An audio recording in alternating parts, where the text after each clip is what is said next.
one of the fantastic cricket tournaments ever. To be honest, நிஜமாக ஒரு astonishing series இந்த India vs England. 5 test 25 நாள், இவ்வளோ ஸ்ட்ரகிள்ஸ், இவ்வளோ ஹர்டில்ஸ், அதை தாண்டி டோர்னமெண்ட்டை நம்ம ட்ரா பண்ணியிருக்கோம். இது ஒரு இன்னார்மஸ் அச்சீவ்மெண்ட். எஸ்பெஷலி சேனா கண்ட்ரீஸில் நம்ம போயிட்டு ஒரு ட்ரா பண்ணுறதுன்றதே ஒரு மிகப்பெரிய அச்சீவ்மெண்ட்டு. இது இங்கிலாந்து டூரை கண்டினியூஸாக ஃபாலோ பண்ணுற எல்லா ஃபேன்ஸ்க்கும் அது கண்டிப்பாக புரியும். நம்ம 2007-8 அந்த டைமில் ஒரு அச்சீவ் பண்ண ஒரு விஷயத்த ரொம்ப வருஷம் கழிச்சு இப்போ அச்சீவ் பண்ணுறோம். நிறைய லாஸ்ட் ஆப்பர்ச்சுனிட்டிஸ் நம்மளுக்கு நடுவில் கிடச்சிச்சு. அது எல்லாத்தையும் நம்ம கோட்டை விட்டோம். பட் இந்த டைம் தப்பவே இல்லை அப்படின்ற மாதிரி இந்த சுப்மன் கில்லோட இந்த அணி, யங் ஸ்குவாட் ஃபேண்டாஸ்டிக்கான ஒரு பர்ஃபார்மன்ஸை கொடுத்துட்டாங்க. ஓவரால் ஒரு ரன் ஃபஸ்ட்டாக அந்த டோர்னமெண்ட் அமைஞ்சிது. யாருமே எக்ஸ்பெக்ட் பண்ணல.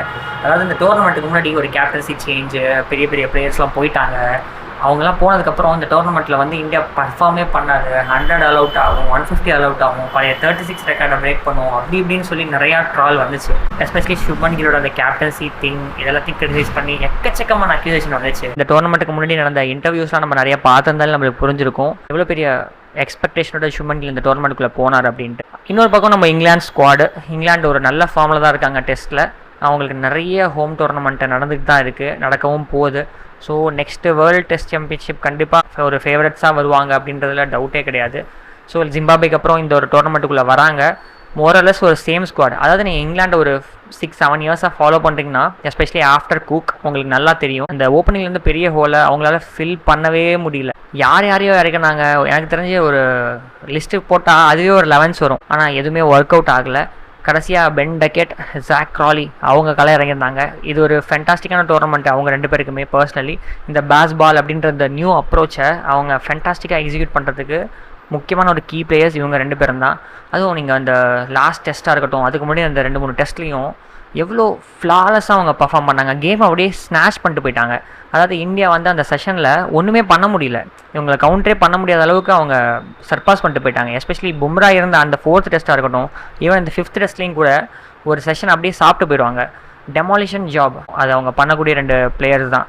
அடுத்தபடியாக பார்த்தீங்கன்னா 1 டவுனில் வர ஆர்லி போப்பு, அவருக்கு ஒரு ஃபென்டாஸ்டிக்கான சீரீஸாக இது இல்லை, பட் ஓகேவான ஒரு சீரீஸ். லாஸ்ட் மேட்ச் கேப்டனும் பண்ணார். அதே மாதிரி அடுத்தது ஜோ ரூட், அவரை பற்றி நம்ம சொல்லவே தேவையில்லை. Extraordinary player, one of the most discipline gentleman சொல்லப்போனால் கிரிக்கெட்டில். அவ்வளோ ஃப்ளாலஸான ஒரு கேரக்டர், அவ்வளோ ஃப்ளாலஸான ஒரு பேட்டர், டெக்னிக்கலி ரொம்ப ஸ்ட்ராங்கான ஒரு பர்சன். அந்த ஃபேப் 4லேயே ஒரு டெக்னிக்கலி மோஸ்ட் பர்ஃபெக்ட் பேட்டராக இவரை சொல்லலாம். நெக்ஸ்ட்டு கேன் வில்லியம்சன் கூட சொல்லலாம். அடுத்தபடியாக ஸ்டோக்ஸு, அதுக்கப்புறம் ஆல்ரவுண்டர்ஸாக இருக்கிற நிறைய பேர், வோக்ஸு. கம்பேரேட்டிவ்லி பவுலிங் வந்து கொஞ்சம் இன்எக்ஸ்பீரியன்ஸ் தான் compared to India's previous visits சொன்னாலும். இது வந்து ரிலேட்டிவ்லி ஒரு young squad, fresh squad. But morals வந்து இது மொக்க ஸ்குவாடுன்னு நம்ம சொல்ல முடியாது. ஓரளவுக்கு டீசெண்டான பவுலிங் லைனப் தான். எஸ்பெஷலி அந்த கண்டிஷனை எக்ஸ்ப்ளாய்ட் பண்ணுற ஒரு பவுலிங் லைனப் தான். எஸ்பெஷலி ஆர்ச்சர் வந்து நடுவில் கம்பேக் கொடுத்துருந்தாரு. ஸோ பவுலிங் வைஸ் பார்த்திங்கன்னா பெரிய பெரிய நேம்ஸ் இல்லை அப்படின்னாலும் ஒரு ஃபேரான ஒரு பவுலிங் லைனப்பாக தான் எனக்கு இது பட்டுச்சு. ஸோ ஓவரால் ஒரு ஆவரேஜான ஒரு பவுலிங் பர்ஃபார்மன்ஸ் அவங்கள்ட்ட நம்ம எக்ஸ்பெக்ட் பண்ணோம். அது நல்லபடியாக கிடச்சும் செஞ்சிச்சு. அடுத்தபடியாக இந்தியாவை பொறுத்த வரைக்கும் பார்த்திங்கன்னா நம்மளோட ஓப்பனர்ஸு ஒரு டிராஸ்டிக் சேஞ்சு. கேஎல் ராகுல் வித் ஜெய்ஷ்வால் ஆஸ்திரேலியாவில் ஃபென்டாஸ்டிக்காக பண்ணாங்க. யாருமே எக்ஸ்பெக்ட் பண்ணல இவ்வளோ அவுட் கிளாஸ் பண்ணி அந்த ஒரு அப்போசிஷனை வந்து இவங்க டாமினேட் பண்ணுவாங்கன்ட்டு.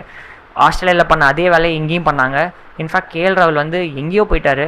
அப்படி ஒரு ரெஸ்பான்சிபிலிட்டி எடுத்து ஷோல்டரில் அவர் இவ்வளோ பெரிய ஜாம்பவானாக மாறுவார்னு யாருமே எக்ஸ்பெக்ட் பண்ணல. இதை அவர் அப்படியே கண்டினியூ பண்ணோம், நம்ம ஜிங்ஸ் பண்ணக்கூடாது. இதை ஜெய்ஷ்வால் வந்து வேறு லெவலுங்க. இப்படி ஒரு பர்ஃபார்மன்ஸ் வந்து ஜெய்ஷ்வால் கொடுப்பாரு அப்படின்னு சொல்லி இங்கிலாண்டில், அதுவும் எஸ்பெஷலி அடுத்து 1 டவுன் நம்மளுக்கு ஒரு சாலிடான ஸ்பாட்டு. அது ராகுல் டிராவிடு, சித்தேஸ்வர் புஜாரா, இப்படி பெரிய பெரிய ஜாம்பவான்கள் ஆன அந்த ஸ்பாட்டு இந்த டைம் வந்து யார் கீழே போச்சு அப்படின்னா சாய் சுதர்ஷன், கருண் நாயர், இந்த மாதிரி யங்ஸ்டர்ஸ் கையில் போச்சு. இந்த டைம் நம்மளுக்கு 1 டவுன் மட்டும்தான் கொஞ்சம் டிசப்பாயிண்டிங். சாய் சுதர்ஷன், கருண் நாயர் இவங்க நம்ம எக்ஸ்பெக்ட் பண்ண அளவுக்கு பெரிய லெவலில் பெர்ஃபார்ம் பண்ணலை. But on the other hand Shubman Gill 2nd டவுனில் வந்து ஆடின ஆட்டம் யாருமே எக்ஸ்பெக்ட் பண்ணல. Beyond expectations. இன்ஃபேக்ட் வந்து ஆல்மோஸ்ட் அந்த டான் பிராட்மேன் அண்ட் சுனில் கவாஸ்கரோட அந்த ரெக்கார்ட்ஸ் எல்லாம் பிரேக் பண்ணுற அளவுக்கு ஆல்மோஸ்ட் போயிட்டார். எவ்வளோங்க 700 ரன்ஸ் ஸ்கோர் பண்ணுறது ஒரு டோர்னமெண்ட்டில், அதுவும் 4 செஞ்சுரின்றதெல்லாம் எக்ஸ்ட்ரானரி ஃபீட். நம்ம சொல்லலாம் இது ஃப்ளாட் ட்ராக்கு என்னன்னாலும் சொல்லலாம். அது வந்து மற்ற பிளேயர்ஸும் அடிச்சிருக்கலாம்ல இவ்வளோ ரன்ஸு, மற்ற அப்போசிஷனில் இருந்தவங்களும் அடிச்சிருக்கலாம். இன்ஃபேக்ட் ஜோ ரூட்டோட அதிகமாக ஸ்கோர் பண்ணியிருக்காரு, இவ்வளோ ஃப்ளாலஸாக ஆடி இருக்காரு. அதுவும் கேப்டன்சி ப்ரெஷரில் இவ்வளோ அழகாக ஹேண்டில் பண்ணியிருக்காருன்றதெல்லாம் நம்ம கண்டிப்பாக அப்ளாஸ் பண்ணி ஆகணும். இந்த டைமில் நம்மளோட கிரிட்டிசிசம் வன்மத்தெல்லாம் நம்ம அவர்கிட்ட காட்டக்கூடாது. அதுதான் நான் பர்சனலாக ஃபீல் பண்ணுறேன். சுப்மன் கில்க்கு 10/10 கண்டிப்பாக கொடுக்கலாம். அவ்வளோ பர்ஃபெக்டாக ஆட்டு போயிட்டார். அடுத்தபடியாக பார்த்தீங்கன்னா ரிஷப் பண்ட் வேறு லெவலில் பர்ஃபார்ம் பண்ணிட்டு போயிட்டார். பட் இன்ஃபேக்ட் அந்த இன்ஜுரி கன்சர்ன் அதனால லாஸ்ட் மேட்சஸில் நம்ம கொஞ்சம் மிஸ் பண்ணிட்டோம் ஆப்வியஸ்லி. ஆனால் ரிஷப் பண்ணிட்டு nobody can replace him. In fact அந்த மேட்ச்சில் சுனில் கவாஸ்கர் கமெண்ட்டில் சொல்லுவார், அந்த பழைய மெமரிஸ்லாம் நம்மளுக்கு அப்படியே புதுசாக வரும்.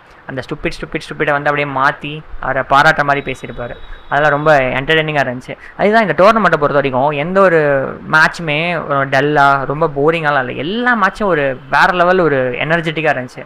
எஸ்பெஷலி லாஸ்ட் 2 மேட்சஸ்ஸு, அந்த சிராஜ் மிடில் பண்ணி போல்டர் அந்த மேட்ச்சு எல்லாத்துலேயும் ஒரு மெமரபிள் மூமெண்ட்டு. அந்த சண்டை நடக்கிறதா இருக்கட்டும், ஒரு exciting tournament after such a long time நம்ம பார்த்துருக்கோம். அந்த பார்டர் கவாஸ்கர் ட்ராஃபியில் நம்ம ஜெயிச்சோம் பார்த்தீங்களா. அதுக்கப்புறம் மோரலஸ் நம்ம ஆடின எல்லா டெஸ்ட்டுமே ஓவர்லோட் டல் தான். இந்த மேட்ச் ஒரு ரெஃப்ரெஷிங்காக அந்த டெஸ்ட் ஃபார்மேட்டுக்குள்ளே எல்லா ஃபேன்ஸையும் திரும்ப கொண்டு வரதுக்கான அந்த ஒரு செட்டப்பாக இந்த மேட்ச் அமைஞ்சதுன்றது பொய் கிடையாது சொல்லப்போனால். ஸோ நம்ம பேட்டிங் ஆர்டர் இதுதான் மோரலஸ். நம்மளுக்கு லோவர் ஆர்டர் பார்த்திங்கன்னா ஜடேஜா வந்து அந்த கமெண்ட்ரிலலாம் சொல்லுவாங்க, அந்த சுனில் கவாஸ்கர்னு நினைக்கிறேன் சொன்னது, ஸ்டோக்ஸ் மேலே வச்சிருக்க அந்த நம்பிக்கையில் ஒரு 70% வச்சா கூட ஜடேஜா எங்கேயோ போயிடுவார் அப்படின்னு சொல்லுவாங்க. இது யார் சொன்னாலும் எனக்கு கரெக்டாக தெரில, மேபி இது ஹர்ஷாவாக கூட இருக்கலாம். ஆனால் அதை வந்து இந்த டோர்னமெண்ட்டில் பக்கவாக ப்ரூவ் பண்ணிட்டு போயிட்டார். யாராலையுமே நம்ப முடியல. ஏன்னா ஜடேஜா வந்து ரொம்ப அண்டர் ரேட்டடு. கேஎல் ராகுல் எப்படி அண்டர் ரேட்டடோ அதே மாதிரி ஜடேஜா ரொம்ப ரொம்ப ரொம்ப ரொம்ப அண்டர் ரேட்டடு. அவரோட பெருமை வந்து நம்மளுக்கு இப்போதைக்கு புரியாது. ஆஃப்டர் ரிட்டையர்மெண்ட் மேபி நம்மளுக்கு புரியலாம். அந்தளவுக்கு ஒரு ஒர்த்தியான ஒரு பிளேயரு. சிஎஸ்கேக்கும் சரி, இந்தியாவுக்கும் சரி, எஸ்பெஷலி இந்தியாவுக்கு டெஸ்ட்டில் இப்போயும் சரி 500 ரன் கிட்ட அடிச்சிருக்காரு. 2 செஞ்சுரி இங்கிலாண்டுக்கு அடிச்சிருக்காரு. விராட்டே 2 செஞ்சுரி தான் அடிச்சிருக்கிறப்போ இவர் 2 century as a bowling allrounder அடிச்சிருக்கிறது, அது விராட்டோட பெட்டர் பேட்டிங் ஆவரேஜ் வந்து இங்கிலாண்டில் வச்சிருக்கிறதுலாம் வந்து சாதாரண அச்சீவ்மெண்ட்டே கிடையாது. இதெல்லாம் பெரிய அச்சீவ்மெண்ட்டு. இதெல்லாம் ஃப்யூச்சரில் மேபி அப்ரிஷியேட் பண்ணுவாங்க, இப்போ அப்ரிஷியேட் பண்ணலனாலும். ஸோ ஜடேஜா ஒரு பக்கம். அடுத்தது Washington Sundar out of the syllabus. ஆஸ்திரேலியாவில் ஒரு 3-4 வருஷத்துக்கு முன்னாடி நம்மளுக்கு ஜெயிச்சு கொடுத்தாரு அந்த டோர்னமெண்ட். அதுக்கப்புறம் இப்படி ஒரு இன்னார்மஸ் பர்ஃபார்மன்ஸ், அவரோட பொட்டன்ஷியல் பயங்கரமாக வெளியே வந்திருக்கு. அந்த செஞ்சுரி ஸ்டாண்ட், வாவ், சீரியஸ்லி இவரும் ஜடேஜாவும் அந்த 4th டெஸ்ட் டைப் பண்ணாங்களே, எக்ஸ்ட்ராடினரி சீரியஸ்லி.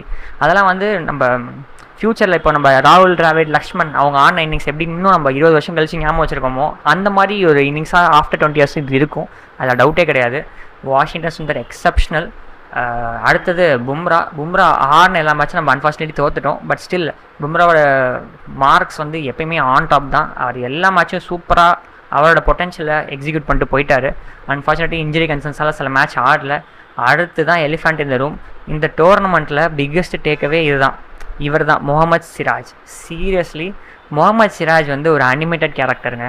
அதாவது ஜோ ரூட் ஒரு ப்ரெஸ் கான்ஃபரன்ஸில் சொல்லியிருப்பார், அவர் ஒரு he is basically a good lad but he sometimes fakes angriness and everything அப்படின்ற மாதிரி சொல்லியிருப்பார். அதாவது அவர் ரொம்ப நல்ல பிளேயர், சில சமயம் வந்து கோவப்படுற மாதிரி நடிக்கிறாரு, என்னால் அதை தாண்டி பார்க்க முடியுது அவர் நல்ல மனுஷன் அப்படின்றத ஜோ ரூட் சொல்லியிருப்பார். ரொம்ப ஒரு இன்ட்ரெஸ்டிங்கான ஒரு ஒப்பீனியன் அபவுட் முகமது சிராஜ். எனக்குமே அப்படி தான் படும். முகமது சிராஜ் வந்து ஒரு எமோஷ்னல் கேரக்டர், ரொம்ப அனிமேட்டட் பர்சனாலிட்டி. அதுவும் நம்ம கிரிக்கெட் விளாட்றப்பெல்லாம் நம்ம ஏரியாஸ்லேயே தெரியும், ரொம்ப டெடிக்கேட்டடாக பேஷனேட்டாக ஒரு பையன் இருப்பான். அந்த பையன் முகமது சிராஜ் தான். உயிரை கொடுத்து விளாண்டாரு சீரியஸாக, கண்டினியூஸாக 5 மேட்ச்லேயும் அவரோட உயிரை கொடுத்து பர்ஃபார்ம் பண்ண பிளேயர்னால் அது இவர் தான் சீரியஸாக, வித்தவுட் அ டவுட். அதுவும் எஸ்பெஷலி அந்த லாஸ்ட் மேட்ச்சில் அவர் பண்ண சாகசங்கள்லாம் இருக்கு. அதாவது இவர் இருந்தாலே க்ரௌடு அலைவாக இருக்கும். அதாவது நல்ல விதமாக பண்ணுறாரோ சொதப்பினாலும் சரி, க்ரௌடை வந்து அலைவாக வச்சுருப்பார். அந்த கேட்சை விட்ட அந்த ரிக்ரெட்டை வந்து அவரை சூப்பராக அதை ஷோகேஸ் பண்ணியிருப்பார். அதே மாதிரி அந்த போஸ்ட் மேட்ச் கான்ஃபரன்ஸ்லேயும் சரி ரொம்ப எமோஷ்னலான ஒரு ஸ்பீச் கொடுத்துருப்பாரு. ரொம்ப சாட்டிஸ்ஃபையிங் ஒரு டோர்னமெண்ட்டு முகமது சிராஜ்க்கு, leading wicket taker and all. So he deserves an applause. And ஒன்று சொல்கிறேன், அந்த ஃபெயில்டு கேப்டன் இல்லைனா இவர் இல்லை அப்படின்னு சொன்னவங்களுக்கு இது ஒரு பர்ஃபெக்டான ஒரு slipper shot. Mohammed Siraj as an individual he is capable of winning you matches, அதை மட்டும் சொல்லிக்கிறேன். ஸோ அடுத்தது முகமது சிராஜுக்கு அப்புறம் பிரசித் கிருஷ்ணா, ஆகாஷ் தீப், இவங்கெல்லாம் அப் டு த மார்க் பண்ணாங்களான்றது எனக்கு கொஞ்சம் டவுட்ஃபுல். முக்கியமான சில மொமெண்ட்ஸில் அவங்க நம்மளுக்கு ஸ்கோர் பண்ணி கொடுத்துட்டு போயிட்டாங்க. எஸ்பெஷலி ஆகாஷ் தீப்போட அந்த 50லாம் வேறு லெவல், அப்படியே அந்த கேமோட அந்த போக்கையே மாற்றிட்டு போயிடுச்சு. ஆகாஷ் தீப் மிடில் ஓவர்ஸில் அந்த எஸ்பெஷலி அந்த ஓல்டு பாலில் போடுற ஸ்கில்ஸ் கொஞ்சம் டெவலப் பண்ணுற மாதிரி இருக்கும். இன்ஃபேக்ட் அவரோட பேஸும் கம்மின்றதுனால. பிரசித் கிருஷ்ணா கொஞ்சம் expensive throughout the tournament, but முக்கியமான நேரத்துலாம் விக்கெட் எடுத்து கொடுத்து தான் இருந்தார். But we need to look for some extraordinary bowlers beyond Bumrah, Siraj and Shami. Definitely நம்ம 3rd 4th பவுலர் இன்னுமே கொஞ்சம் லாகிங்காக தான் இருக்குன்றது என்னோட பர்சனல் ஒப்பீனியன். ஸோ அடுத்தது குல்தீப் யாதவை இந்த டோர்னமெண்ட் ஃபுல்லாக யூஸ் பண்ணல. அது ரொம்ப ஒரு சர்ப்ரைசிங் திங்காக இருக்கும் நிறைய பண்டிட்ஸு எக்ஸ்பர்ட்ஸுக்கெலாம். ஸோ இதுதான் இந்தியாவோட அந்த டோர்னமெண்ட்டோட போக்கு. எனக்கு ரொம்ப ரொம்ப சாட்டிஸ்ஃபைங்கான ஒரு டோர்னமெண்ட்டு பர்சனலி இந்த ஒரு மாதம் சூப்பராக போச்சு டோர்னமெண்ட் பார்க்குற எக்ஸ்பீரியன்ஸ். ஆஸ் அ வியூவராக இருந்தாலும் சரி, ஆஸ் அ கிரிக்கெட் ஃபேனாக இருந்தாலும் சரி, இது வந்து கேமை வந்து எங்கேயோ கொண்டு போவோம் அப்படின்றதுல டவுட்டே இல்லை. எனக்கு இதுதான் வந்து ஒரு பிடிச்ச விஷயம் டெஸ்ட் மேட்சை பொறுத்த வரைக்கும். அதாவது மற்ற ஸ்போர்ட்டுக்கும் கிரிக்கெட் என்ன டிஃப்ரென்ஸ்னால், கிரிக்கெட்டில் அவ்வளோ வெரைட்டி இருக்குது. உங்களுக்கு அரை நாளில் முடியணுமா T20, ஒரு நாள் பார்க்கணுமா ஒன் டே, 5 நாள் பார்க்கணுமா டெஸ்ட் மேட்ச், இதுக்கு மேலே என்ன தான் வேணும்?